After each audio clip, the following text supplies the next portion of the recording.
There are 4 simple steps to speaking with confidence, and this video will walk you through them all. The first step is the simplest, but also the one most people ignore. That is setting an anchor when you speak. We're debating India's path tonight, and I could wrap my argument in one sentence borrowed from the White House. Go to New Delhi and see it for yourself. When you state your key highlight up front, it does 2 things. It tells the listeners what they're going to get when they listen to you, and it also stops you from rambling. Rambling destroys your ability to influence people because it makes you look underconfident. Your anchor statement does not have to be complex. You just have to answer what are people going to learn when you're done speaking. But as you're speaking, you will run into another problem, and that is reducing cognitive load. Cognitive load is the amount of effort it takes for someone to understand you. People are busy and distracted, especially in the professional world. If you are in a situation where you need to persuade someone, like a job interview or a sales call, remember that there is no persuasion without comprehension. For persuasion, I've made a bonus video that will help you learn the 4 most important tools to instantly become more persuasive. It's linked in the description below. But to create comprehension, one easy thing you can start doing right now is to start by giving context. Here, Palki is asked about a dream dinner guest. Watch how she starts speaking in terms people understand before introducing her guest. So in this room, we are 5-7 people. I think everyone's heard of Hitler. Yeah. You've heard of Hitler? Have you heard of the person who took over the reins of Germany after Hitler? It so happens that this man ruled Germany for 14 years. And this was a country that was battered by war, isolated, completely devastated. He built it. He put the industry back on track. He helped the German army come together. And people don't even know his name. His name is Konrad Adenauer. Beyond that, another tool you can use to reduce cognitive load is analogies. See, words are not thoughts, like bricks are not houses. But how would you make a big house without enough bricks?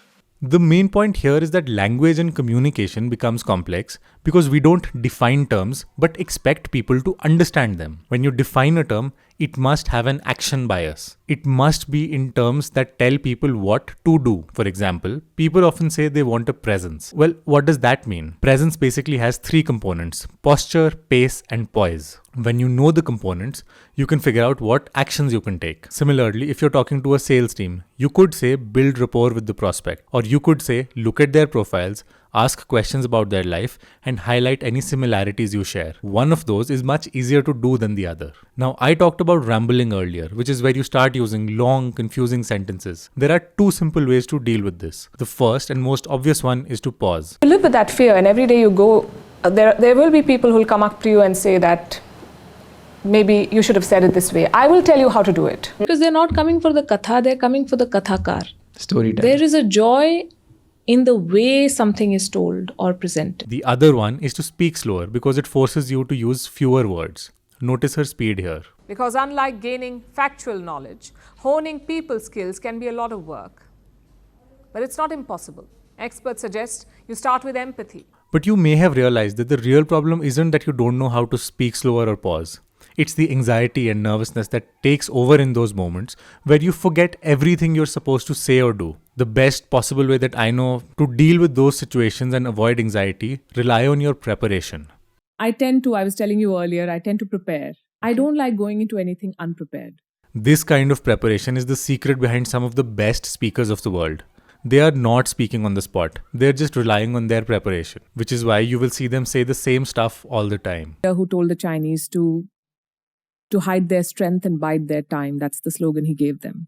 Bide your time. Hide your strength and bide your time. I always say that journalism chose me. I always say that journalism chose me. Now, when you're well prepared, a lot of your anxiety will automatically go away.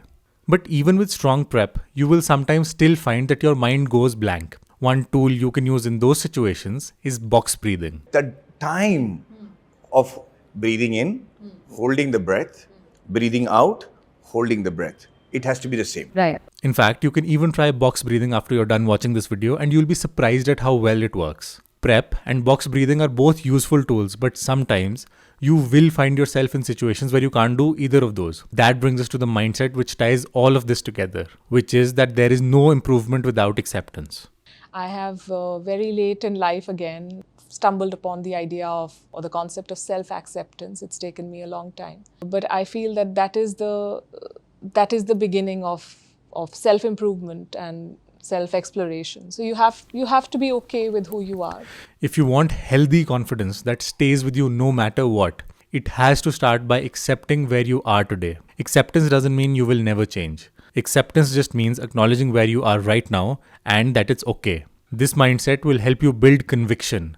And with conviction, you'll be able to speak with so much self-belief that people will listen to you and want to follow you. If you'd like to learn how to build conviction, watch this video.